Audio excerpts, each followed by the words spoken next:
بسم اللہ الرحمن الرحیم۔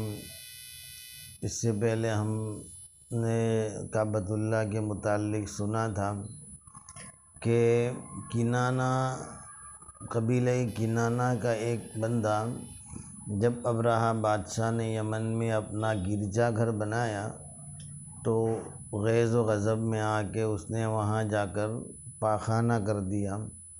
ابرہہ کو جب پتہ چلا تو اس کو بہت غصہ آیا اور اس نے اعلان کر دیا کہ میں کعبۃ اللہ کو توڑ دوں گا۔ 400 ہاتھیوں کا لشکر لے کر وہ وہاں سے نکلا۔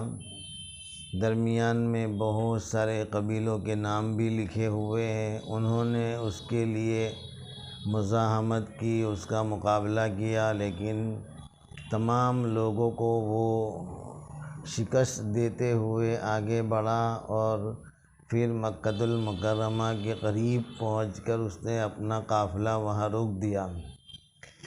جناب عبد المطلب کو جب پتہ چلا کہ ابرہہ بادشاہ اپنا بڑا لشکر لے کے کعبۃ اللہ کو توڑنے کے لیے آیا ہے تو آپ اس کو ملنے کے لیے پہنچے۔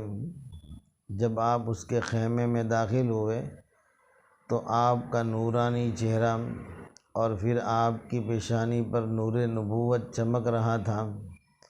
نبی اکرم صلی اللہ علیہ وسلم کے دادا ہونے کی وجہ سے تو ابرہہ دیکھ کر کھڑا ہو گیا اور بہت عزت و اکرام کرنے لگا۔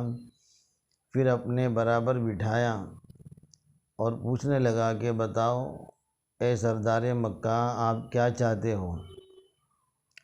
جناب عبد المطلب نے فرمایا کہ میں نے سنا ہے کہ آپ نے مکے والوں کے اونٹ جو ہے بکریاں قبضے کر لی ہے اور آپ کے آدمی وہاں سے پکڑ کے لے آئے ہیں، تو میری گزارش ہے کہ میرے بھی اور مکے والوں کے اونٹ اور بکریاں ہمارے حوالے کر دو۔ ابرہہ آپ کو دیکھ کر تعجب سے پوچھنے لگا کہ اے سردار مکہ، میں تو سمجھتا تھا کہ آپ کعبۃ اللہ کے متعلق بات کرنے آئے ہوں کہ کعبہ میں نہ توڑوں، لیکن آپ کی بات سن کر میرے دل میں آپ کے بارے میں جو عزت تھی وہ بہت کم ہو گئی۔ آپ کعبے کی بات نہیں کرتے۔ جناب عبد المطلب نے کہا کہ میں کیوں کعبے کی بات کروں؟ میں کعبے کا مالک نہیں ہوں، کعبے کا مالک تو اللہ ہے، میں تو بکری اور اونٹ کا مالک ہوں، اس لیے میں اس کی بات کرنے آیا ہوں۔ میں کعبۃ اللہ کی بات کیوں کروں؟ وہ تو کعبہ جانے اور اس کا مالک جانے۔ ایک روایت میں یہ ہے گا کہ جناب عبد المطلب جب وہاں سے گزرے اور ابرہہ کو ملنے کے لیے پہنچ رہے تھے کہ درمیان میں ابرہہ کو ملنے کے لیے پہنچ رہے تھے کہ بیچ میں جو ہاتھی کا مین سردار تھا، چلانے والا، اس نے جب دیکھا جناب عبد المطلب کو تو وہ سجدے میں گر گیا اور جہاں جہاں ہاتھیوں کے پاس سے گزرے تو سارے ہاتھی بھی آپ کو سجدے میں گرنے لگے۔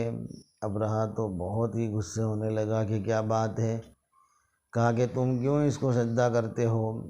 ابرہہ کے پاس جب پہنچے تو ابرہہ بھی بے اختیار آپ کے سامنے جھک گیا۔ عبد المطلب نے پھر وہی اپنے اونٹوں کا تذکرہ کیا اور بکریوں کا تذکرہ کیا۔ ابرہہ نے کہا کہ تم کعبے کی بات کرو، تو کہا میں کعبے کی بات نہیں کروں گا، کعبے کا مالک اللہ ہے اور وہی اس کی حفاظت کرے گا۔ اب آئندہ ابرہہ جو ہے وہ کعبۃ اللہ پر حملے کی تیاری کرتا ہے۔ جناب عبد المطلب تمام لوگوں کو لے کر مکہ سے باہر چلے جاتے ہیں۔ آئندہ اس کو سنیں گے۔ اللہ تعالی ہم تمام کو سیرت سننے کی توفیق عطا فرمائے۔